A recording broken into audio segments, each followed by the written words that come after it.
Hello friends, welcome to Velraj and crime diaries. Sorry, நேற்று video போட முடியல, கொஞ்சம் உடம்பு சரியில்லை, கோல்டு அண்ட் ஃபீவர் இருந்ததுனால என்னோட சத்தம் கூட கொஞ்சம் வித்தியாசமாக இருக்கும், அட்ஜஸ்ட் பண்ணிக்கோங்க. இன்னைக்கு அமெரிக்காவில் நடந்த ஒரு வித்தியாசமான ஃபாரன்சிக் கேஸை பற்றி தான் பார்க்க போகிறோம். இந்த கேஸ் எங்கேருந்து ஸ்டார்ட் ஆகுதுன்னா, யூஎஸ்ல இருக்க டெக்சாஸ்ங்கிற ஸ்டேட்டில் சான் ஆஞ்சலோங்கிற ஒரு சூப்பரான அழகான ஒரு ஊர் இருக்கு. டெக்சாஸ் அப்படின்னு நம்ம கேள்விப்பட்டாலே தெரியும், அந்த ஊரோட ஹீட்டை பற்றி அங்கே இருக்கிற மக்களுக்கு நல்லாவே தெரியும். அதுவும் கோடை காலத்தில் நம்ம இந்தியா மாதிரி தான் பயங்கரமான ஹீட்டாக இருக்கும். ஸோ அப்போ அங்கே ஏசி பிஸ்னஸ் கொஞ்சம் நல்லா நடந்துட்டு இருந்தது. இது எப்போ நடந்ததுன்னா 1960s எவாபரேட்டிவ் கூலர்னு ஒரு பிஸ்னஸ், நிறைய பேர் அந்த மாதிரி கூலர் தான் வீட்டில் வச்சு நல்லா அந்த கோடை காலத்தில் யூஸ் பண்ணிட்டு இருந்தாங்க. அப்போ அந்த சான் ஆஞ்சலோங்கிற ஊரில் ஒரு தம்பதிகள் இருந்துட்டு வராங்க. ஆல்ஜிங்கிற ஒரு நபர், அவங்க மனைவியோட பேர் லீட்டா. இவங்க ரெண்டு பேரும் கொஞ்சம் ஏஜ்டு பீப்புள் தான். பட் இந்த பிசினஸ்ல நல்ல ஸ்கோப் இருக்குன்னு 1960s இந்த எவாபரேட்டிவ் கூலருங்கிற பிசினஸ் ஸ்டார்ட் பண்றாங்க. அதுவும் கோடை காலங்கிறதுனால இந்த மாதிரி ஏர் கூலரோட டிமாண்ட் அதிகமா இருக்கிறதுனால இவங்களோட பிசினஸ் கொடிகட்டி பறக்க ஆரம்பிக்குது. இந்த தம்பதிகளுக்கு ஒரே ஒரு பையன் தான். இந்த தம்பதிகளோட வாழ்க்கையை எடுத்துக்கிட்டீங்கன்னா, அந்த லீட்டாங்கிற பெண்மணிக்கு முதல் திருமணம் தோல்வியில முடிஞ்சிருது. ஸோ ரெண்டாவது ஆல்ஜிங்கிற அந்த நபரை காதலிச்சு திருமணம் பண்ணிக்கிறாங்க. ஸோ ரெண்டு பேரும் நல்ல சந்தோஷமான ஒரு வாழ்க்கையை வாழ்றாங்க. இப்போ இந்த எவாபரேட்டிவ் கூலர் பிசினஸும் நல்லா போயிட்டு இருக்கு. ஒரு பையன், இவங்களுக்கு வாழ்க்கைக்கு தேவையான எல்லாமே கிடைக்குது. பட் அப்படி இருந்தாலும் தம்பதிகளுக்குள்ள கொஞ்சம் கருத்து வேறுபாடு வரும்ல. ஜெனரலா திருமணம்னாலே சண்டை இல்லாத தம்பதிகளை பார்க்க முடியாது. அந்த மாதிரி அடிக்கடி இந்த ஆல்ஜி அண்ட் லீட்டாங்கிற தம்பதிகளுக்கு சண்டை வந்துட்டே தான் இருக்கும். இப்படியே சில வருடங்கள் உருண்டோடி போகுது. 1985 ஆயிருது. இவங்க இந்த பிசினஸ் ஸ்டார்ட் பண்ணி கிட்டத்தட்ட 20 வருடங்கள் ஆகுது. அப்போ ஆல்ஜிங்கிற அந்த நபருக்கு ஒரு க்ளோஸ் டு 80 வந்துருது. அவங்க மனைவி லீட்டாக்கு ஒரு 70+ வந்துருது. ஸோ ரெண்டு பேருமே ஒரு ஸ்டேஜில் ரொம்ப ஏஜ் ஆனதுனால இவங்களால இந்த பிசினஸ் எடுத்து நடத்த முடியல. அப்போ இந்த பிசினஸ் யாருக்காவது சேல் பண்ணிடலாம் அப்படிங்கிற மாதிரி பார்த்துட்டு இருக்கும்போது இவங்களுக்கு நெருக்கமான ஒரு குடும்ப நண்பர் இருக்காரு. அவர்கிட்ட சொல்றாங்க, இந்த பிசினஸ் நீங்க பார்த்துக்கோங்கப்பான்னு ஒரு விலைக்கு இந்த பிசினஸை அவர்கிட்ட வித்துட்டாங்க. அதுக்கப்புறம் இந்த தம்பதிகள் நல்ல ஒரு லெஷரான ரெஸ்டான வாழ்க்கையை வாழ ஆரம்பிக்கிறாங்க. இப்படி இந்த தம்பதிகள் தங்களோட ரிட்டையர்மெண்ட் லைஃபை சந்தோஷமா வாழ்ந்துட்டு இருக்க இந்த நேரத்தில் 1988 இந்த கணவர் ஆல்ஜிங்கிற நபருக்கு ஒரு ஆக்சிடென்ட் ஆகுது. அவர் ட்ரக்கை ஓட்டிட்டு போகும்போது ஒரு ஆக்சிடென்ட் ஆகி, ரொம்ப பெரிய ஆக்சிடென்ட் தான். அவருக்கு ஒரு மாதிரி பேரலைஸ் மாதிரி ஆயிடுது, குழந்தை மாதிரி ஆயிடுறாரு. அவரை பக்கத்தில் உட்காந்து யாராவது ஒருத்தர் சாப்பாடு ஊட்டி ஒரு அளவுக்கு அவர் நிலைமை இருக்கு. அப்போ இந்த மனைவி லீட்டா என்ன பண்றாங்க, தன்னோட கணவரை கண்ணும் கருத்துமா பார்த்துக்கிறாங்க. கிட்டத்தட்ட ஒரு நர்ஸு மாதிரியே முழு நேரமும் அவருக்கு டைம் ஒதுக்கி தன்னோட கணவரை பார்த்துட்டு வராங்க. இந்த டயத்தில் மார்ச் மாதம் 1988 ஆல்ஜிங்கிற இந்த நபருக்கு கடுமையான உடல்நல பாதிப்பு ஏற்படுது. வாமிட் வருது, வயிற்றுப்போக்கு ஏற்படுது, அடிக்கடி மயக்கம் வருது. ஏற்கனவே ஒரு பேரலைஸ் ஆயிருக்காரு, 1000 பிரச்சனை இருக்கு. அப்போ ஹாஸ்பிட்டலில் போய் அட்மிட் பண்றாங்க. பண்ண ஒரு நாளே இறந்து போயிடுறாரு. ஸோ இவரோட மரணம் அவங்க மனைவிக்கு மிகப்பெரிய தாக்கத்தை ஏற்படுத்துது. கிட்டத்தட்ட ஒரு 50 வருஷம் ஒன்னா சந்தோஷமா வாழ்ந்துட்டு இருந்தவங்க திடீர்னு ஒரு நாள் தன்னோட கணவர் இல்லைங்கிறத இந்த மனைவியால ஏத்துக்க முடியல. அப்ப இவங்களுக்கும் உடல்நல பாதிப்பு ஏற்படுது. அடிக்கடி மயக்கம் வருது, வாமிட் வருது, ஸ்ட்ரெஸ் அதிகமாகுது. அப்போ போய் ஒரு நாள் ஹாஸ்பிட்டலில் செக் பண்ணுறாங்க. டாக்டர் ஃபுல்லாக செக் பண்ணிட்டு சொல்லிட்டாங்க, இங்கே பாருங்க லீட்டா, உங்களுக்கு உடம்புல ஒரு பிரச்சனையும் இல்லை. உங்கள் கணவரோட மரணம் தான் உங்களுக்கு இவ்வளோ பெரிய ஒரு தாக்கத்தை ஏற்படுத்தியிருக்கு. கொஞ்ச நாளில் டைம் வில் ஹீல், காலம் கண்டிப்பாக உங்களுக்கு அந்த காயத்தை ஆற்றும், அது வரைக்கும் கொஞ்சம் பொறுமையாக இருங்கன்னு சொல்லி அட்வைஸ் பண்ணி இந்த லீட்டாங்கிற பெண்மணிக்கு ட்ரீட்மெண்ட் எதுவுமே கொடுக்காம வீட்டுக்கு அனுப்பி விட்றாங்க. அவங்களும் வீட்டுக்கு வர்றாங்க. பட் என்ன ஆகுதுன்னா, நாள் போக போக அவங்க உடல்நிலை மேலும் மேலும் மோசமாயிட்டு வருது. மே மாதம் 1988 இவங்க உடல்நிலை கடுமையான பாதிப்புக்கு உட்படுது. எந்திரிச்சு நிற்கிறாங்க, முடியல, இப்படி கீழே விழுகிறாங்க. அப்போ ஒரு ஸ்டேஜில் திரும்ப ஹாஸ்பிட்டலில் போய் அட்மிட் பண்ணுறாங்க. அப்போ டாக்டர் பார்க்குறாங்க, இந்த பெண்மணி ஒரு மாதத்துக்கு முன்னாடி அட்மிட் ஆனாங்க, அப்போ உடம்புல எந்த பிரச்சனையும் இல்லை, நம்ம ஃபுல்லாக டெஸ்ட் பண்ணலாம். பட் இப்போ இவங்களுக்கு இருக்க சிம்டம்ஸ் கொஞ்சம் வேற மாதிரி இருக்கு. இது ஒரு ஸ்ட்ரெஸ்னாலேயோ கணவரை இழந்த ஆங்ஸைட்டினாலேயோ இந்த பாதிப்பு அவங்களுக்கு ஏற்படலை. மேபி நம்ம ஃபுல்லாக செக் பண்ணி பார்த்துடலான்னு அவங்களோட உடம்பை ஃபுல் டெஸ்ட் பண்ணுறாங்க, எல்லா டெஸ்ட்டும் பண்ணுறாங்க. அப்படி இந்த லீட்டாவோட உடம்பை டெஸ்ட் பண்ணி பார்த்த டாக்டருக்கு மிகப்பெரிய அதிர்ச்சி காத்துட்டு இருக்கு. அதாவது அவங்க உடம்புல கடந்த 6-7 மாசமா விஷம் கலந்ததுக்குரிய தடயங்கள் கிடைக்குது. தட் மீன்ஸ் யாரோ ஒரு நபர் அவங்களுக்கு விஷம் கொடுத்து கொலை பண்ணுறதுக்கு முயற்சி பண்ணியிருக்காங்க அப்படிங்கிற மாதிரி ஹாஸ்பிட்டலில் கண்டுபிடிக்கிறாங்க. இப்போ இந்த மாதிரி ஒரு கொலை முயற்சி அப்படின்னா ஆட்டோமேட்டிக்காக இதை பற்றி போலீஸுக்கு தகவல் கொடுப்பாங்க. ஹாஸ்பிட்டல்லேருந்து போலீஸுக்கும் தகவல் போகுது. இப்போ லீட்டா கிட்ட கேட்குறாங்க. லீட்டாக்கு பயங்கர ஷாக் ஆச்சு. தனக்கு யாரோ விஷம் கொடுத்துட்டாங்கிறத அவங்களால நம்பவே முடியல. விஷம் அப்படின்னா அப்படி சாப்பாட்டில் கலந்து கொடுத்து அப்படி உடனே சாகடிக்கிறது இல்லை. இந்த விஷம் வந்து கொஞ்சம் கொஞ்சமாக ஒரு மாத கணக்கில் கொடுத்துட்டு வரும்போது அவங்க உடம்புல மிகப்பெரிய பாதிப்பு ஏற்படும். நாளடைவில் வந்து அவங்களோட உள் உறுப்புகள் ஒன்றா செயலிழக்க ஆரம்பித்து ஒரு ஸ்டேஜில் மரணம் நிகழும். இந்த மரணம் பார்க்க இயற்கையாக இருக்கிற மாதிரி தான் தெரியும். அதனால தான் இந்த மாதிரி இந்த பெண்ணுக்கு ஸ்லோ பாய்சன் கொடுத்து இதன் மூலமாக யாரோ ஒரு நபருக்கு பெனிஃபிட் இருக்குங்கிற மாதிரி ஒரு சந்தேகம் வருது. இப்போ எல்லாத்துக்கும் என்ன டவுட்னா, ஏற்கனவே கணவன் மனைவிக்கு கொஞ்சம் பிரச்சனை இருக்கு. ஒருவேளை அவங்க கணவர் இறந்து இப்போ ஒரு 3 மாசம் இருக்குமா, அவர் தான் தன்னோட மனைவிக்கு இந்த விஷத்தை உடம்புல கொடுத்துருக்க வாய்ப்பு இருக்கு அப்படிங்கிற மாதிரி திங்க் பண்றாங்க. அதை எப்படி நிரூபிக்கிறது? இப்போ அவர் தான் உயிரோட இல்லையே. அங்கே தான் ஃபாரன்சிக் டீம் வந்து சூப்பராக ஒரு டெஸ்ட் பண்ணுறாங்க. இதில் நிறைய கேஸில் சொல்லியிருக்கேன். இப்போ நம்மளுக்கு யாராவது விஷம் கொடுத்துட்டாங்க அப்படின்னா நாளடைவில் அந்த விஷம் நம்ம ரத்தத்தில் கூட இல்லாமல் போயிடும். நார்மல் டெஸ்ட் பண்ணால் கண்டுபிடிக்க கூட முடியாமல் போயிடும். பட் நம்ம உடம்புல 3 மிக முக்கியமான இடத்துல காலப்போக்கில் நம்ம உடம்புல வர விஷம் வந்து டெபாசிட் ஆகும். எங்கே டெபாசிட் ஆகுனா, ஒன்று நம்மளோட தலைமுடியில் டெபாசிட் ஆகும், 2வது கையோட விரலில் டெபாசிட் ஆகும், அப்புறம் காலோட விரலில் டெபாசிட் ஆகும்.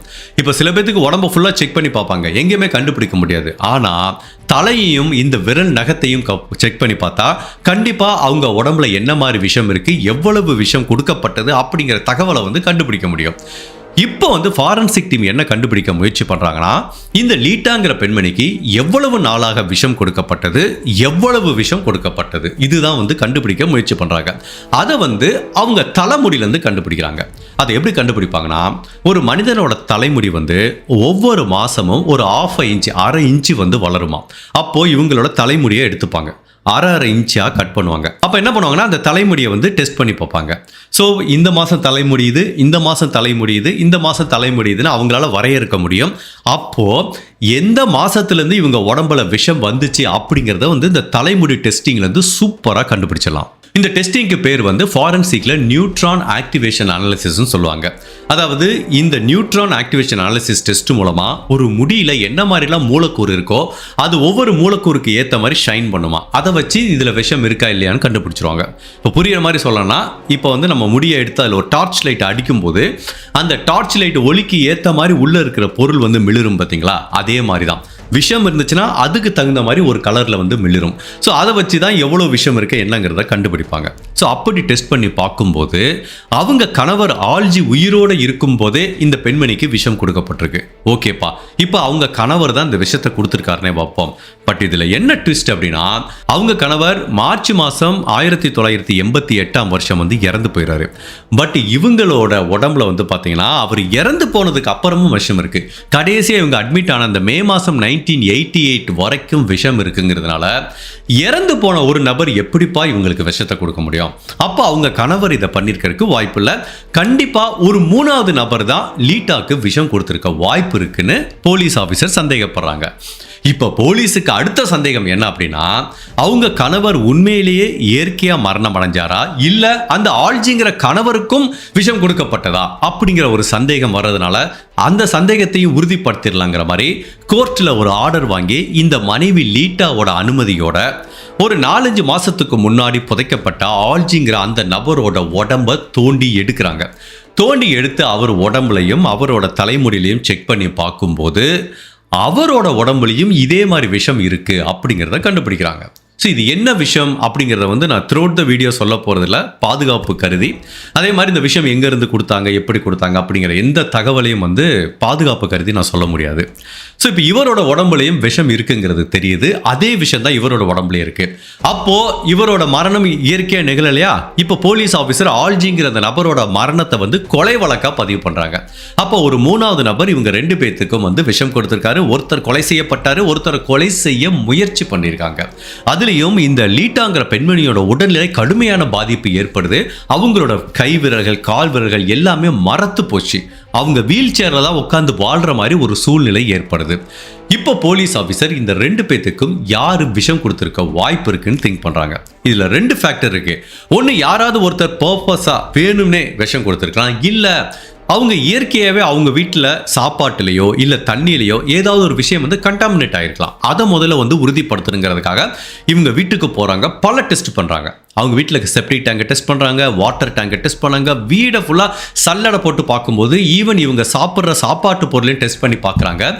எதுலேயுமே இந்த விஷம் இல்லை. ஸோ கண்டிப்பாக இவங்களுக்கு இயற்கையாக இந்த விஷயம் 2 பேரோட உடம்புலையும் வரல, யாரோ ஒரு நபர் செயற்கையாக கொடுத்துருக்காங்க அப்படிங்கிறது தெரியுது. பட் அந்த நபர் யாரு, எப்படி இவங்களுக்கு விஷம் கொடுத்தாரு அப்படிங்கிறது தெரியல. பட் இந்த டைத்தில் தான் லீட்டாவோட கசின் வந்து போலீஸ் டிபார்ட்மெண்ட்டை கேஷுவலாக பேசிட்டு இருக்கும்போது அவர் ஒரு விஷயம் சொல்கிறாரு. சார், இந்த லீட்டா வந்து கணவர் இறந்து போனதுக்கப்புறம் ரொம்ப அஃபெக்ட் ஆகிட்டாங்க சார், சரியாக சாப்பிட்றது இல்லை, ஒரு சோடா கேன் வச்சுருக்காங்க சார், எப்போ பார்த்தாலும் அந்த சோடாவை குடிச்சிட்டே தான் சார் உயிர் வாழ்ந்துட்டு இருந்தாங்கங்கிற மாதிரி அந்த கசின் வந்து ஒரு தகவல் கொடுத்துருக்காரு. இப்போ போலீஸ்க்கு ஒரு ஐடியா வருது, லீட்டாக்கு அவங்க கணவர் இறந்து போனதுக்கு அப்புறமும் விஷம் கொடுத்துருக்காங்கன்னா அந்த சோடா வழியே கொடுத்துருக்க வாய்ப்பு இருக்குது. ஏன்னா அவங்க சோடா தான் அதிகமாக குடிச்சிருக்காங்க. அப்போ சோடாவை குடிச்சாங்கன்னா அந்த எம்டி பாட்டிலை வீட்டில் எங்கேயோ ஓரத்தில் வச்சுருப்பாங்கன்னு போலீஸ் அவங்க வீடு ஃபுல்லாக சல்லடை போட்டு தேடும்போது அந்த எம்டி சோடா பாட்டில் பல பாட்டிலை கண்டுபிடிக்கிறாங்க. அதை டெஸ்ட் பண்ணி பார்க்கும்போது அதில் இதே விஷயம் இருக்கிறத கண்டுபிடிக்கிறாங்க. ஸோ இதுலேருந்து சந்தேகமே கிடையாது, லீட்டாங்கிறத பெண்மணிக்கு அவங்க குடித்த சோடா மூலமாக கொடுக்கப்பட்டிருக்கு, அதுவும் அவங்க கணவர் இறந்து போனதுக்கு அப்புறம் கொடுக்கப்பட்டிருக்கு. அப்போ யார் இந்த விஷயத்தை கொடுத்துருப்பா? வீட்டுக்குள்ளே வந்து சோடாக்குள்ளே கலந்து கொடுக்குற அளவுக்கு அந்த நபருக்கு வந்து இந்த வீட்டுக்குள்ளே வர்றதுக்கு அக்சஸ் இருந்திருக்கு. அப்படி இவங்க வீட்டுக்குள்ளே கிச்சன் வரைக்கும் வர்றதுக்கு யாருக்கு அனுமதி இருக்குது அப்படின்னு பார்க்கும்போது 2 பேருக்கு அனுமதி இருக்குது. ஒன்று இந்த லீட்டாவோட பையன், 2வது டிம் ஸ்காகின்ஸ்னு ஒரு நபர், திமோத்தி ஸ்காகின்ஸ். அவர் யார் அப்படின்னா இவங்க குடும்பத்துக்கு நல்ல க்ளோஸான ஒரு ஃப்ரெண்டு. அவர்கிட்ட தான் இவங்க ஏசி பிஸ்னஸை வந்து சேல் பண்ணியிருக்காங்க. இவங்க 2 பேரும் தான் அடிக்கடி இந்த வீட்டுக்குள்ளே க்ளோஸாக வந்துட்டு போகிறவங்க. இப்போ அவங்க பையன் இருக்கார்ல, அவரோட உடம்பை டெஸ்ட் பண்ணி பார்த்தா அவருக்குள்ள இந்த விஷம் இல்லைங்கிறத கண்டுபிடிக்கிறாங்க. அப்போ அவங்க பையன் மேலேயும் சந்தேகம் இருக்கு, இந்த டிம் ஸ்காகின்ஸ்கிற ஒரு நபர் இவங்க வீட்டுக்குள்ள வந்துட்டு போறாரு அந்த திமோத்திங்கிற நபர் மேலேயும் சந்தேகம் இருக்கு. இப்போ யாரு இதை பண்ணியிருப்பா அப்படிங்கிறத போலீஸ் எப்படி கண்டுபிடிக்க முயற்சி பண்ணும்போது இந்த டயத்தில் வந்து இந்த லீட்டாங்கிற பெண்மணி போலீஸ் கிட்ட ஒரு தகவல் சொல்றாங்க. சார், என்னோட கணவர் இறந்ததுக்கு அப்புறம் நான் உடல்நிலை சரியில்லாமல் இந்த மாதிரி பெட்டில் ஹாஸ்பிட்டல் அட்மிட் ஆகிருக்கேன் சார். அப்போ என்னோட பேங்க் அக்கௌண்ட்லேருந்து நிறைய பணம் வந்து எங்கள் வீட்டுக்கு வந்துட்டு போகிற அந்த ஃப்ரெண்டு திமோத்திங்கிற நபரோட அக்கௌண்ட்டுக்கு ட்ரான்ஸ்ஃபர் ஆகிருக்கு சார். நான் உண்மையிலேயே அந்த மாதிரி செக்கை சைன் பண்ணியே கொடுக்கலங்கிறாங்க. பிகாஸ் இவங்களுக்கு ஏற்கனவே கை காலில் நிறைய மரத்தன்மை ஏற்பட்டதுனால இவங்களால சைனே போட முடியாது. அப்படிப்பட்ட சூழ்நிலை இவங்க எப்படி செக்கு போட்டு கொடுத்துட்டு இருக்க முடியும்? அப்போது இவங்க குடும்பத்துக்கு நெருக்கமான ஒரு நபர் திமோத்திங்கிற நபருக்கு வந்து இவங்க உடல்நிலை சரியில்லாமல் பல அமௌண்ட் பணம் வந்து ட்ரான்ஸ்ஃபர் இருக்கு. ஸோ இது வந்து ஒரு சந்தேகப்படும்படியான விஷயமா பார்க்கப்படுது. அப்போ ஒருவேளை அந்த நபர் இவங்க கிட்ட இருக்க பணத்தை கொள்ளையடிக்கிறதுக்காக ஏன் இந்த மாதிரி ஒரு கிரைம்ல ஈடுபட்டிருக்க கூடாது அப்படின்னு ஒரு சந்தேகம் வருது. இப்போ அவங்க பையனை விட்டுட்டாங்க, திமோத்திங்கிற இந்த நபர் மேலதான் முழு சந்தேகம் வருது. அந்த சந்தேகத்தை மேலும் உறுதிப்படுத்துற மாதிரி இந்த கொலைக்கான மோட்டிவ் என்னவா இருக்குங்கிறத போலீஸால யூகிக்க முடியுது. அதாவது இந்த டிம் வந்து இவங்க கிட்ட இருந்து ஏசி பிஸ்னஸை வாங்குறாரு. எவ்வளோக்கு வாங்குறாரு? $80,000 வாங்குறாரு. அப்போ திமோத்தி கிட்ட பணம் இல்லை. அப்போ இந்த ஆல்ஜிங்கிற நபர்கிட்ட அவர் என்ன சொல்றாருன்னா, நான் மாசம் பிஸ்னஸ் நடக்கும்போது ஒரு அமௌண்ட் உங்களுக்கு இஎம்ஐ மாதிரி கொடுத்து செட்டில் பண்றேன் அப்படிங்கிற கமிட்மெண்ட்டை தான் $80,000 வந்து இந்த ஏசி பிஸ்னஸை வந்து ஆல்ஜி இந்த திமோத்தி கிட்ட வித்திருக்காரு. இப்போ திமோத்தி என்ன பண்ணணும்? ஆல்ஜிக்கு மாசம் பணம் கொடுக்கணும். இப்படி திங்க் பண்ணி பார்ப்போம். இந்த தம்பதிகள் 2 பேருமே உயிரோட இல்லை. அவங்க பையனும் கொஞ்சம் உடம்பு சரியில்லாமல் வீல் சேர்ல உட்காந்துட்டு இருக்காரு. அப்படிப்பட்ட சூழ்நிலையில இவங்க 2 பேரும் இறந்து போயிட்டா இந்த பணத்தை கேட்கறதுக்கு யாருமே இல்லைல்ல. அப்போ திமோத்தி இவங்க 2 பேரும் இறந்து போனால் அவருக்கு கொஞ்சம் லாபம் இருக்குல்ல. ப்ளஸ் ஏமாத்தி அவர் செக்கை போட்டு இந்த லீட்டா கிட்ட இருந்து பணம் வாங்கினதுனால ஒருவேளை இந்த திமோத்தி ஏன் இவங்க 2 பேத்துக்கும் விஷம் கொடுத்துருக்க கூடாது அப்படிங்கிற ஒரு சந்தேகம் போலீஸுக்கு வருது. போலீஸ் சந்தேகப்பட்ட மாதிரி திமோத்திங்கிற இந்த நபர் தான் இவங்களுக்கு விஷம் கொடுத்து கொலை பண்ணாரா, எதுக்காக கொலை பண்ணாரு, இல்ல இதுக்கு பின்னாடி வேற ஏதாவது மர்மங்கள் இருக்கா அப்படிங்கிற பலவித குழப்பங்களும் திருப்பங்களும் நிறைஞ்ச ஒரு வித்தியாசமான ஃபாரன்சிக் கொலை வழக்கை பத்தி தான் இன்னைக்கு நம்ம இந்த வீடியோல பார்க்க போறோம். அப்படி இந்த தம்பதிகளுக்கு என்ன நிகழ்ந்தது, அதுக்கப்புறம் இனிமேலும் வரப்போற பலவிதமான திருப்பங்கள் என்னங்கிறத நம்ம தெரிஞ்சுக்கிறதுக்கு முன்னாடி உங்க டைம் 2 செகண்ட்ஸ் எனக்காக ஸ்பெண்ட் பண்ணி என்னோட வீடியோஸ் உங்களுக்கு பிடிச்சிருந்துச்சுன்னா லைக் பண்ணிட்டு கமெண்ட் பண்ணுங்க. இன்கேஸ் என்னோட சேனலை இது வரைக்கும் நீங்க சப்ஸ்கிரைப் பண்ணாம பார்த்தீங்கன்னா மறக்காம சப்ஸ்கிரைப் பண்ணி என்ன சப்போர்ட் பண்ணுங்க. அப்புறம் ஒரு வியூவர் கமெண்ட் போட்டிருந்தாங்க, பிரதர் நான் உங்களோட வீடியோ எல்லாமே டிவியில் தான் பார்ப்பேன், அதனால தான் கமெண்ட் போடுறதில்ல, லைக் பண்ணுறதில்ல, சப்ஸ்கிரைப் பண்ணதில்லை. ஸோ நிறையா பேர் வியூவர்ஸ் ஐ திங்க் டிவியில் பார்க்குறதுனால தான் நம்மளோட சேனலுக்கு வந்து சப்ஸ்கிரைப்ஸரே சரியாக வரமாட்டேங்கிறாங்கன்னு நினைக்கிறேன்.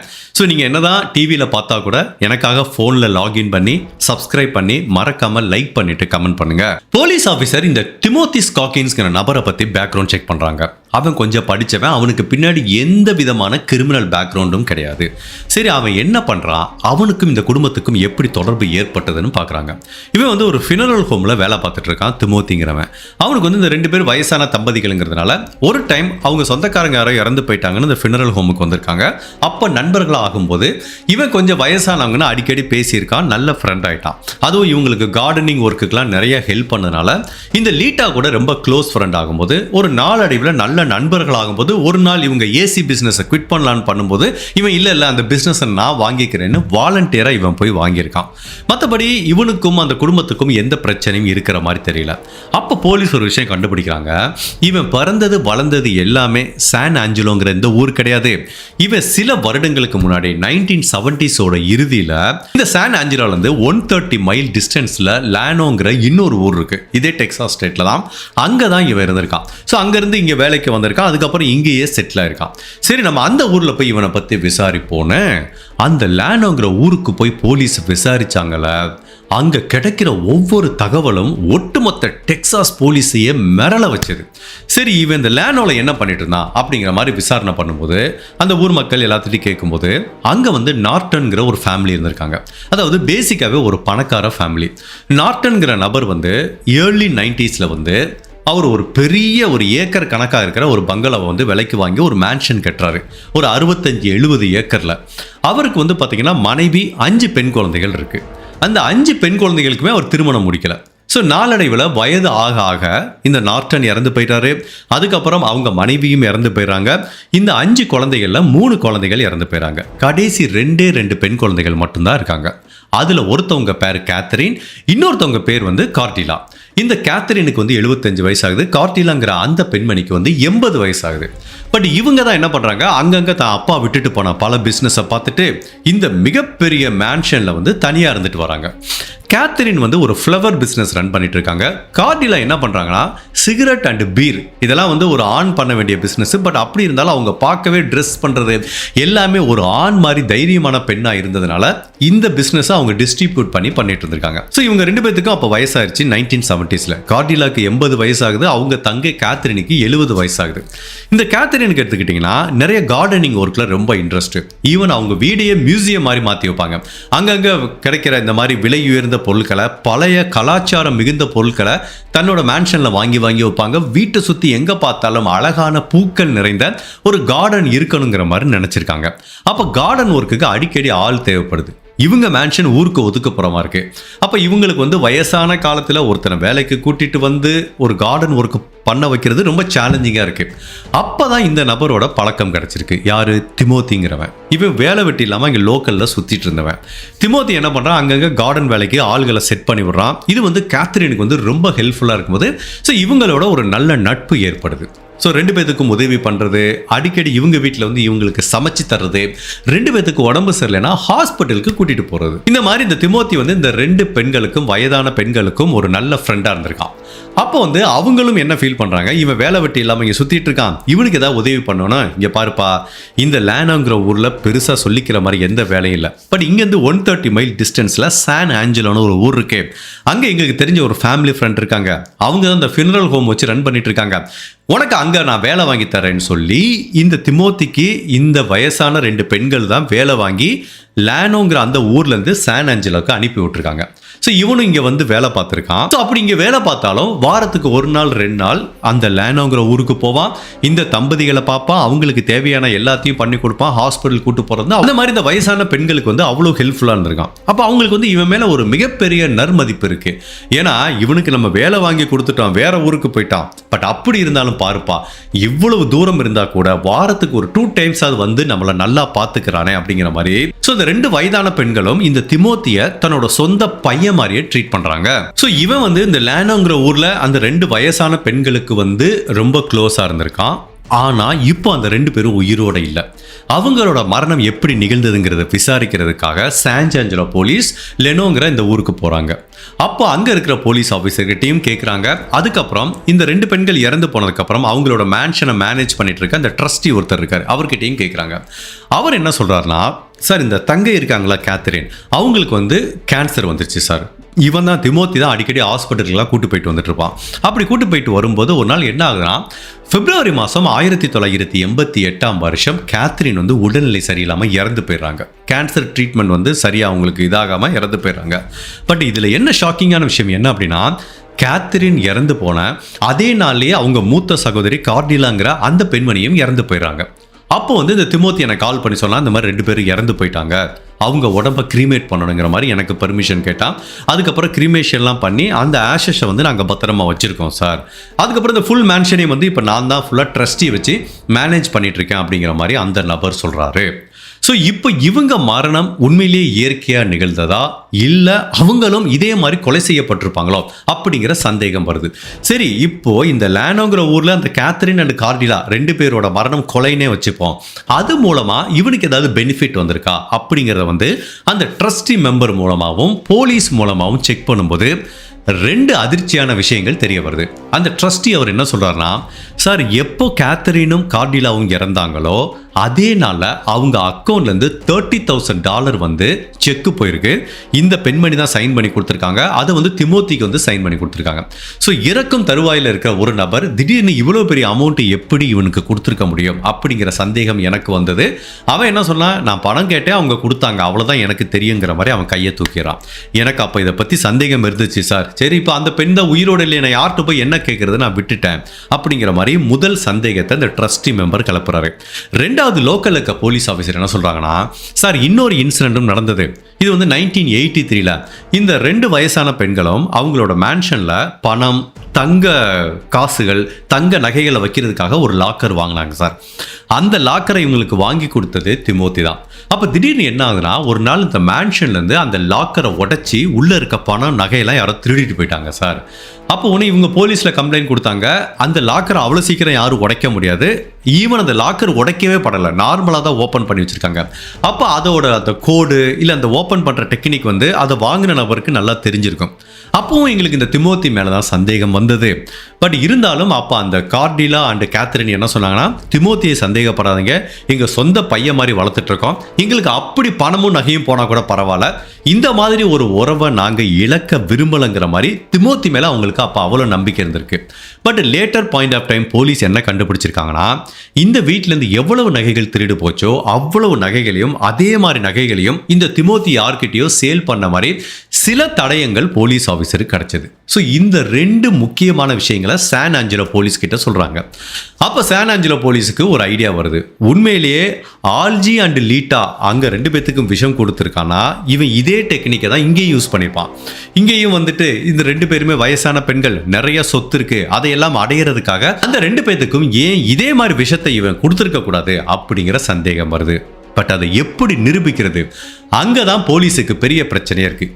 இங்கே எடுத்துக்கோங்க, லீட்டா உயிரோடு இருந்தாங்க, உடம்பு ஃபுல்லாக ஒரு மாதிரி மரத்து போச்சு. பட் இருந்தாலும் அவங்க உயிரோடு இருக்கிறதுனால டெஸ்ட் எடுத்து கண்டுபிடிச்சிட்டாங்க. அவங்க கணவர் இறந்து போய் 3 மாதம் தான் ஆகுது, அதனால தோண்டி எடுத்து கண்டுபிடிச்சிட்டாங்க. பட் இந்த பக்கம் பார்த்தீங்கன்னா, லெனோங்கிற அந்த ஊரில் இந்த கேத்ரினும் கார்டிலாவும் இறந்து போய் பல நாள் ஆச்சு. இப்போ அவங்க உடம்ப கிரீமேட்டே பண்ணிட்டாங்க, அந்த ஆஷஸ் மட்டும்தான் இருக்கு. அதை வச்சு எப்படிப்பா நம்ம கண்டுபிடிக்க முடியும் உண்மையிலேயே அவங்க விஷம் வச்சு தான் கொலை செய்யப்பட்டாங்களா அப்படின்னு. பட் அப்படி இருந்தாலும் போலீஸ் ஆஃபீஸர் நம்பிக்கையை விடாமல் அந்த டெக்சாஸில் இருக்க எல்லா சயின்டிஸ்டையும் கான்டாக்ட் பண்ணுறாங்க. எங்ககிட்ட கிரிமேட் பண்ண ஒரு சாம்பல் இருக்கு, இந்த சாம்பலை வச்சு இந்த நபர் உண்மையிலே விஷம் கொடுத்து கொலை செய்யப்பட்டாரா அப்படிங்கிறத கண்டுபிடிக்க முடியுமான்னு கேட்குறாங்க. அதில் ஒரு சயின்டிஸ்ட் நான் ட்ரை பண்ணி பார்க்குறேங்கிறாரு. அதுக்கு அவர் என்ன சொல்கிறாருன்னா, ஒரு மனுஷனோட உடம்ப 3000 ஃபாரன்ஹீட்டில் வச்சு கிரிமேட் பண்ணி எரிக்கும் போது அந்த ஆர்கானிக்காக இருக்கிற எல்லா சதைகளையும் திசுக்களும் கம்ப்ளீட்டாக நெருப்பில் பொசுங்கி சாம்பலாக போயிடும். பட் இந்த விஷம் இருக்குது பார்த்தீங்களா, சில டைப் ஆஃப் விஷம் என்ன ஆகும்னா, அந்த விஷம் வந்து ஒரு மெட்டல் மாதிரி, அது எவ்வளவு ஹீட்டில் பண்ணால் கூட அந்த மெட்டல் ஒன்றுமே ஆகாது. 3000 டிகிரி ஃபாரன்ஹீட்டில் வச்சு எரிச்சா கூட ஒன்றும் ஆகாது. அப்படிப்பட்ட அந்த மெட்டல் வந்து இந்த சாம்பலில் இருக்கிறதுக்கு வாய்ப்பு இருக்குது. அதை நம்ம டெஸ்ட் பண்ணி பார்த்தா உண்மையிலேயே இவங்க உடம்புல விஷம் இருந்ததா இல்லையாங்கிறத கண்டுபிடிக்க முடியும்னு அந்த சயின்டிஸ்ட் சொல்றாரு. இதை கேட்டு அந்த போலீஸ் ஆஃபீஸர் மிரண்டு போயிட்டாங்க. சார் என்ன சார் சொல்றீங்க, கிரிமேட் பண்ண வெறும் சாம்பல்ல இருந்து அதுல விஷம் இருக்கா இல்லைன்னு கண்டுபிடிக்க முடியுமா அப்படின்னு ஆச்சரியமா கேட்குறாங்க. முடியும் சார், அதை எப்படி கண்டுபிடிப்பீங்க அப்படின்னு கேட்குறாங்க. அதுக்கு அந்த சயின்டிஸ்ட் என்ன மாதிரி எக்ஸ்பிளைன் பண்ணுறாங்கன்னா, அதாவது நம்ம இந்த கெமிஸ்ட்ரி லேப்லாம் பார்த்துருப்போம் பார்த்தீங்களா, பியூரிட்னு பண்ணுவோம், அப்படியே ஒரு 2 சொல்யூஷன் மிக்ஸ் பண்ணும்போது ஒரு ஸ்டேஜில் கலராக மாறும் பார்த்தீங்களா, அதே மாதிரி டெக்னிக் தான் இங்கே யூஸ் பண்ணுறோம். இதுக்கு பேர் வந்து கலரிமெட்ரிக்ங்கிற மாதிரி சயின்ஸில் சொல்கிறாங்க.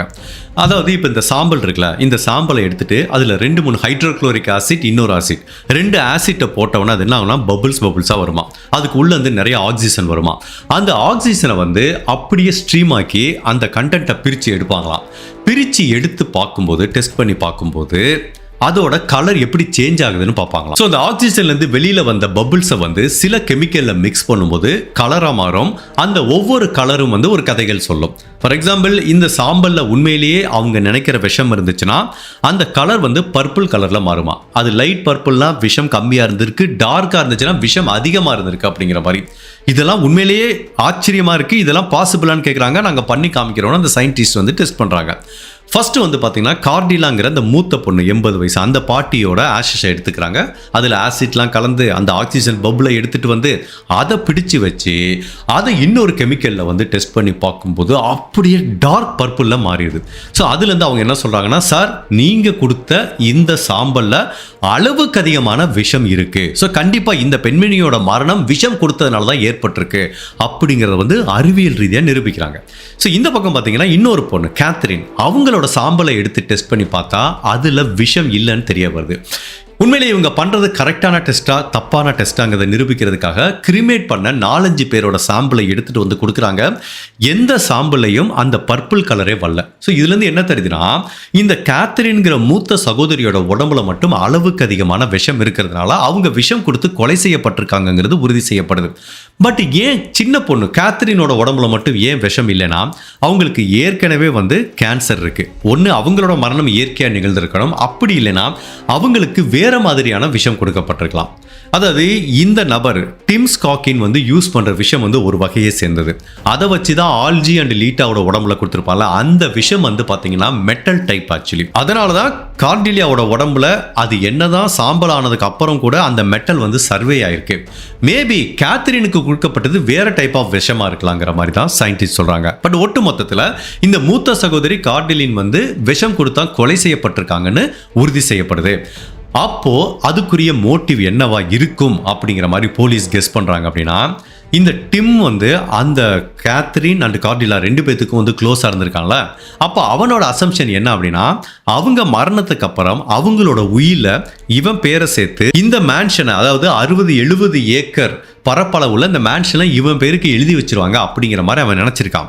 பட் ஆக்சுவலாக உயிரில் ஒரு இடத்துலையும் இவன் பேரை சேர்க்கவே இல்லை. அதனால தான் கடைசியில் இவங்க இறந்ததுக்கப்புறம் $30,000 வந்து திருட்டுத்தனமாக ஃபோர்ஜரி பண்ணி அவங்க அக்கௌண்ட்லேருந்து எடுத்திருக்கான். ஸோ இதுதான் நடந்திருக்கும் அப்படிங்கிற மாதிரி போலீஸ் திங்க் பண்ணுறாங்க. இப்போ இங்கே வருவோம். ஃபர்ஸ்ட் சான் ஆஞ்சலோக்கு ஆல்ஜிங்கிற ஒரு நபர் கொலை செய்யப்பட்டாரு. அவங்க மனைவியோட உடம்புல விஷம் இருக்கிறத கண்டுபிடிக்கிறாங்க. அப்போ டிம் ஸ்காக்கிங்கிற இந்த நபர் வந்து இந்த கிரைமை பண்றதுக்கு கேபபிளான பர்சன். ஏன்னா ஏற்கனவே பக்கத்து ஊர்ல அந்த மாதிரி ஒரு கிரைமை பண்ணிட்டு தான் இங்க வந்திருக்கான். அதாவது இவனோட பேட்டர்ன் எப்படின்னா, வயசானவங்க, அதுவும் நிறைய சொத்து வச்சிருக்கவங்க, வேற வாரிசுகள் யாரும் இல்லாத நபர்களை ஐடென்டிஃபை பண்ணி அவங்களோட போய் ஜாயிண்ட் அடிச்சு அவங்க நம்பிக்கையை பெற்று அவங்க காலத்துக்கு அப்புறமா இல்லை அவங்கள கொலை பண்ணியோ அந்த சொத்தை அபகரிக்கிறதா இவனோட பேட்டர்னாக இருக்கு. ஸோ இவன் எப்போ அந்த சான் ஆஞ்சலோக்கு வந்து இந்த ஃபினரல் ஹோமில் ஒர்க் பண்ணுறானோ அப்போ தான் இந்த 2 பேர்த்தையும் பார்த்துட்டு இருக்கான். இந்த 2 பேரும் ஒரு ஏசி பிஸ்னஸ் வச்சுட்டு இருக்காங்க. அவங்க பையனுக்கும் அவ்வளோ உடம்பு சரியில்லை, அவனும் விவரம் இல்லாதவன். ஸோ இவங்க 2 பேத்துக்கு அப்புறம் அந்த ஏசி பிஸ்னஸ் நம்ம ஃபுல்லாக டேக் ஓவர் பண்ணிக்கலாம் அப்படின்னு சொல்லி தான் ஏமாற்றி அந்த பிஸ்னஸை வாங்கியிருக்கான். ஆல்ஜிங்கிற நபரை கொலை பண்ணியிருக்கான். ஸோ மோட்டிவ் பக்காவாக இருக்குது. பட் உண்மையிலே இதை டிம் ஸ்காக்கின் தான் பண்ணானா அப்படிங்கிறது வந்து எப்படி நிரூபிக்கணும் அப்படிங்கிறது தெரியல. இப்போ இந்த வீட்டில் என்ன மாதிரி விஷம் கொடுக்கப்பட்டதுங்கிறது தெரியுது. அப்போ போலீஸ் ஆஃபீஸர் என்ன பண்ணுறாங்கன்னா, இந்த விஷயத்தை வந்து இந்த டிம் ஸ்காக்கின் ஒரு இடத்துல இருந்து வாங்கியிருப்பான்ல, அப்போ அதை அப்படியே பேக் ட்ராக் பண்ணி போகிறாங்க. ஓகே, இந்த விஷயம் வந்து அவனுக்கு பெரிய கெமிக்கலோ லேப்லேருந்து கிடச்சிருக்காது. நார்மலாக ஒரு மெடிக்கல் ஷாப்பில் ஏதோ ஒரு காரணத்துக்காக யூஸ் பண்ணுற ஒரு பொருள்லேருந்து இவன் இந்த விஷத்தை வந்து பிரித்து எடுத்திருக்கான். அது என்ன பொருள்னு கண்டுபிடிக்கிறாங்க. அதை நான் சொல்ல விரும்பலை, ஏன்னா இது ஒரு தவறான எக்ஸாம்பிளாக எல்லாத்துக்கும் செட் ஆயிரும். அப்போ அது என்ன பொருள்னு கண்டுபிடிச்சி பக்கத்தில் இருக்க எல்லா மெடிக்கல் ஷாப்லேயும் போய் கேட்கும்போது ஒரு மெடிக்கல் ஷாப் ஓனர் என்ன சொல்கிறாருன்னா, சார் டிம் ஸ்காக்கின் இங்கே வந்தான் ஸ்பெசிஃபிக்கான இந்த பொருளை வந்து அடிக்கடி வாங்கிட்டு போனான்னு சொல்கிறாரு. அவனுக்கு எதுக்கு இந்த பொருளை அடிக்கடி வாங்கிட்டு போனான், அவன் எப்போல்லாம் அதை வாங்கிட்டு போனாங்கிற மாதிரி அவர் ஒரு லிஸ்ட்டு வச்சுருக்காரு. அந்த லிஸ்ட்டை செக் பண்ணி பார்க்கும்போது இவன் மெடிக்கல் ஷாப்லேருந்து அந்த பொருளை எப்போல்லாம் வாங்கிட்டு போனானோ அந்த மந்த் தான் இந்த தம்பதிகளோட உடம்புல விஷம் அதிகமாக இருக்கு. அதாவது அந்த ஆல்ஜிங்கிற நபரும் லீட்டாங்கிற இந்த பெண்மணியோட அந்த முடியிலேருந்து டெஸ்ட் பண்ணாங்களே, அந்த மந்தில் வந்து அந்த விஷத்தன்மை அதிகமாயிட்டு இருக்கு. ஸோ இப்போ மெடிக்கல் ஷாப்லேருந்து ஒரு பொருளை வாங்கி அதுலேருந்து இந்த விஷத்தை பிரித்து எடுத்து தான் இந்த வயசான தம்பதிகளுக்கு கொடுத்து கொலை பண்ணியிருக்கான் அப்படிங்கிறது தெரியுது. இப்போ சந்தேகத்தின் அடிப்படையில் இந்த டிம் ஸ்காக்கினை அரெஸ்ட் பண்ணுறாங்க. அவன் என்ன சொல்கிறான், எனக்கு இதுக்கு எந்த சம்மந்தமும் இல்லை, $30,000 அந்த பொண்ணாக தான் எனக்கு எழுதி கொடுத்தாங்க, நான் யாரையும் ஃபோர்ஜரி பண்ணலை. ஏன் அந்த பக்கம் லெனோல வந்து நீங்கள் ஏதோ 2 வயசான பெண்மைகள் நார்டன் ஃபேமிலி, அந்த கேத்ரின் கார்டில், அவங்களையும் நான் எதுவும் கொலை பண்ணலையே அப்படிங்கிற மாதிரி இவன் எவ்வளவு சொன்னால் கூட ஆதாரங்கள் வந்து அறிவியல் ஆதாரங்கள் அவனுக்கு அகைன்ஸ்டாக இருக்குது. இப்போ அவனை வந்து அரெஸ்ட் பண்ணிடுறாங்க. அவன் அதே டயத்தில் உண்மையை ஒத்துக்க ரெடியா இல்லை. இந்த கேஸில் நீங்கள் நல்லா பார்த்தீங்கன்னா தெரியும், எந்த இடத்துலையும் டைரக்டான எவிடன்ஸ் இல்லை. இவன் மெடிக்கல் ஷாப்பில் ஒரு மருந்து வாங்கியிருக்கான். அதே மருந்து இந்த லீட்டாவோட வீட்டில் சோடா பாட்டில் இருந்திருக்கு. அதே மருந்து லீட்டாவோட உடம்புல வந்திருக்கு. இது எல்லாமே சிங்க் ஆகுதா? பட் அதே டயத்தில் அந்த மருந்தை சோடால இந்த டிம் ஸ்காக்கின்ஸ் தான் கலந்ததை யாராவது பார்த்தாங்களா? பார்க்கலையே. அவன் சொல்லிட்டு போனால, நான் அந்த மருந்து வேற விஷயத்துக்காக வாங்கிட்டு போனேன், அவங்கள வேற யாரோ கொலை பண்ணியிருக்காங்க, எனக்கு இதுக்கு சம்மந்தம் இல்லைன்னு சொல்லிட்டு போனா கூட பல ஆதாரங்களை கோர்ட்டுக்கு ட்ரையலுக்கு எப்படி எடுத்துகிட்டு போகிறாங்கன்னா, ஃபஸ்ட்டு மோட்டிவ். இவன் வந்து இவங்ககிட்ட இருந்து ஏசி பிஸ்னஸ் வாங்கியிருக்கான். இந்த தம்பதிகள் இல்லைன்னா அந்த ஏசி பிஸ்னஸ்க்குரிய $80,000 ரீபே பண்ண தேவையில்லை. ப்ளஸ் இவங்ககிட்ட வந்து ஒரு 30,000 செக் ஃபோர்ஜரி பண்ணி ஏமாற்றி வாங்கியிருக்கான். ஸோ மோட்டிவ் கிளியராக இருக்குது. சரி, இவன் வந்து இதுக்கு முன்னாடி இந்த கிரைமை பண்ணியிருக்கானா? பண்ணியிருக்கான். இதே மாதிரி தான் பக்கத்து ஊரில் இதே மாதிரி ஒரு வயசான ஒரு பெண்கள் தனியாக இருக்கும்போது அவங்கக்கிட்ட நம்பிக்கையை ஏற்படுத்தி அவங்களுக்கும் விஷம் கொடுத்து கொலை பண்ணியிருக்கான். அதை அவங்களோட கிரிமேட் பண்ண சாம்பல்லேருந்து அறிவியல் அறிஞர்கள் வந்து நிரூபிச்சிருக்காங்க. அப்போ இவன் ஏற்கனவே அந்த கிரைமை பண்ணுறதுக்கு ஒரு கேபபிளான பர்சன். அதே மாதிரி கிரைமை தான் இங்கேயும் பண்ணியிருக்கான். So he is capable. Motive கிளியராக இருக்குது. மருந்து வாங்கியிருக்கா, அதே மருந்து இருக்குது. என்னதான் டைரக்டான ஒரு ஃபாரன்சிக் எவிடன்ஸோ இல்லை ஃபிசிக்கல் எவிடன்ஸோ லிங்க் பண்ணுறதுக்கு இல்லாமல் இருந்தால் கூட இந்த சர்க்கம்ஸ்டான்ஷியல் எவிடன்ஸை வந்து உண்மையிலேயே இவனுக்கு தண்டனை வாங்கி கொடுக்கறதுக்கு போதுமானது அப்படின்னு ஃபீல் பண்ண போலீஸ் வந்து இந்த தடயங்களை வச்சு இந்த கேஸை வந்து கோர்ட்டுக்கு ட்ரையலுக்கு எடுத்துகிட்டு போகிறாங்க.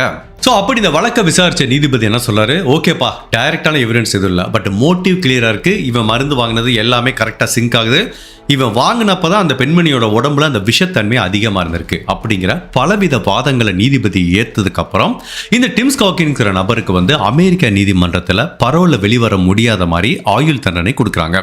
பட் இந்த டிம் ஸ்காக்கின் வந்து கடைசி வரைக்கும் தான் பண்ண கிரைமை வந்து அவன் அக்செப்ட் பண்ணிக்கிறதுக்கு ரெடியாகவே இல்லை. பட் இருந்தாலும் இவன் தான் அந்த கிரைமை பண்ணியிருப்பான் அப்படிங்கிறத நீதிமன்றமும் நம்புது, பொதுமக்களும் நம்புகிறாங்க. ஈவன் போலீஸ் ஆஃபீஸர் அந்த பக்கத்தில் இருக்க லெனோங்கிற ஊரில் விசாரிக்கும் போது பல பேர் என்ன சொல்லியிருக்காங்க அப்படின்னா, இவனை பற்றி 2 விதமான விஷயங்கள் சொல்லியிருக்காங்க. அது போலீஸுக்கு மேலும் சந்தேகத்தை உண்டு பண்ணுச்சு. இவன் என்ன சொல்கிறான், எனக்கு பணம்லாம் ஒரு பிரச்சனை இல்லை, எப்போ எந்த இடத்துல எவ்வளோ பணம் வேணாலும் எனக்கு கிடைக்கும் அப்படிங்கிறத இவன் சொல்லியிருக்கான். இதுக்கு அர்த்தம் வந்து இவன் ஒன்றும் பரம்பரை பணக்காரன் கிடையாது. இவனுக்கு தெரியுது இந்த மாதிரி வயசானவங்களை டார்கெட் பண்ணி விஷம் கொடுத்து கொலை பண்ணா தப்பிச்சுட்டு அந்த பணத்தை அபகரிச்சுக்கலாம் அப்படிங்கிற மீனிங்ல தான் வந்து இவன் சொல்லியிருக்கான்.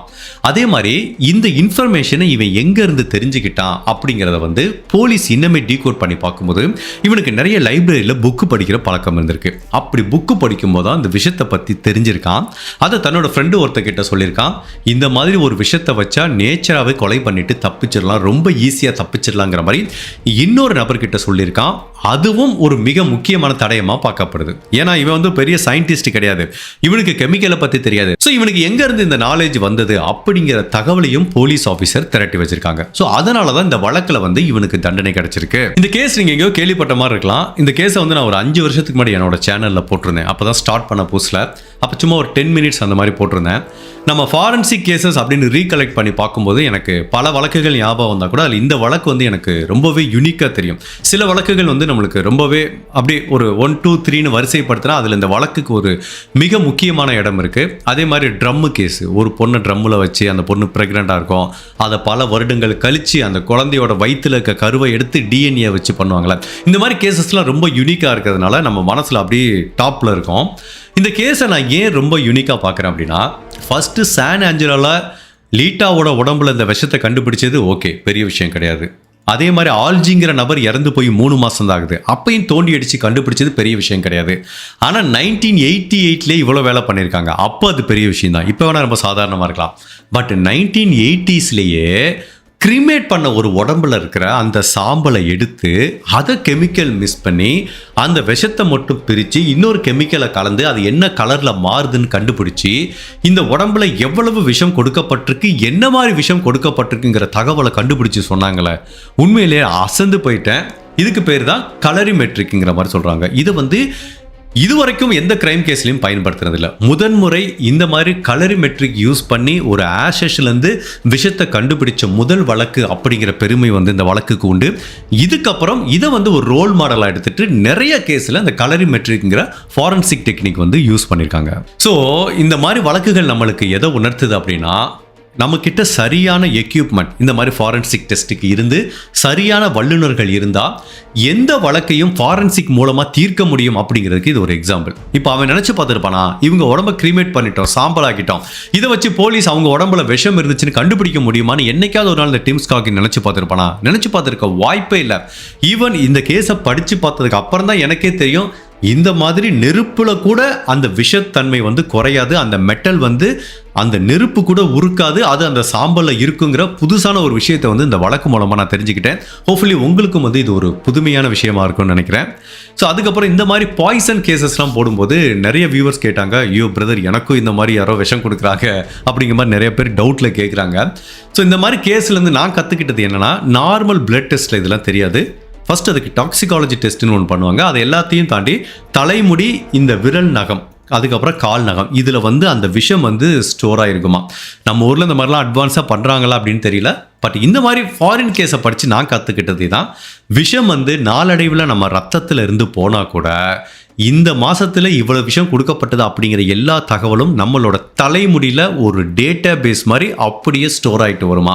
கேட்கவே ஆச்சரியமாக இருக்குல்ல. இயற்கையை பாருங்களேன், ஒரு மனுஷனை இன்னொரு மனுஷன் நம்ம அழிக்கிறோம் கொலை அப்படிங்கிற பேரில், வன்மம், பழிவாங்கும் உணர்ச்சி, அதுக்கப்புறம் சுயநலம் அப்படின்னு எவ்வளோ காரணத்துக்காக ஒருத்தனை கொலை பண்ணுறோம். பட் அப்படி கொலை பண்ணும்போது அதை இந்த வெளி உலகத்துக்கு காட்டி கொடுக்கறதுக்காக இயற்கையே நமக்குள்ள எவ்வளோ ஃபாரன்சிக் டெக்னிக்கை விட்டுட்டு போயிருக்கு பாருங்களேன். பார்க்கவே பயங்கரம். அந்த இயற்கையோட படைப்பை நினைக்கும் போதே ரொம்பவே ஆச்சரியமா இருக்கு. ஸோ இந்த டிம் ஸ்காக்கின்ங்கிறவன் ரொம்ப டேஞ்சரானது தான். பிகாஸ் இந்த டெக்னிக்ல அவன் ஏற்கனவே இவ்வளவு கொலை பண்ணி தப்பிச்சு வந்ததுனால இந்த மாதிரி அவன் தொடர்ந்து கொலை பண்ணவும் வாய்ப்பு இருக்கு. ஸோ லக்கிலி போலீஸ் கண்டுபிடிச்சிட்டாங்க. இதுல ரொம்ப ஒரு டேர்னிங் பாயிண்ட் அப்படின்னு நான் பார்க்குற விஷயம் என்ன அப்படின்னா, லீட்டாங்கிற அந்த பெண்மணி உயிர் பொழைச்சதா. இப்போ அவங்க கணவர் இறந்து போயிட்டாரு. இப்போ லீட்டாக்கு என்ன ஆகுது, கடுமையான உடல்நல பாதிப்பு ஏற்படுது, பேரலைஸ் ஆகுறாங்க, அவங்க உடம்புலாம் மரத்து போகுது. இப்போ இவங்களும் இறந்து போயிருந்தா என்ன ஆகும்? ஓகேப்பா வயசாயிருச்சு, கணவர் இல்லை, மனைவி இறந்து போயிட்டாங்க அப்படின்னு இவங்க உடம்பையும் புதைச்சிருப்பாங்க. கடைசி வரைக்கும் இந்த உண்மை வெளிவராமல் போயிருக்கும்ல. ஸோ லீட்டா உயிரோட இருந்ததுனால தான் அவங்க உடம்புல விஷம் இருந்தது தெரிய வந்தது. அது மூலமா அவங்க கணவரோட உடம்புலையும் விஷம் இருந்தது தெரிய வந்தது. அப்புறம் தான் போலீஸ் பேக் ட்ராக் பண்ணி அந்த நாட்டன் ஃபேமிலிக்கு போய் அந்த வயசான பெண்களும் இதே மாதிரி தான் கொலை செய்யப்பட்டிருக்காங்கிறதையும் கண்டுபிடிச்சிருக்காங்க. ஸோ ஒட்டுமொத்தத்தில் லீட்டா உயிரோட இருந்ததுனால தான் இந்த டிம் ஸ்காக்கின் போலீஸ் கிட்ட மாட்டிருக்கான். லீட்டா இப்போ உயிரோட இல்லை, பட் அவங்க வயசான காலத்தில் ரொம்ப கஷ்டப்பட்டிருக்காங்க.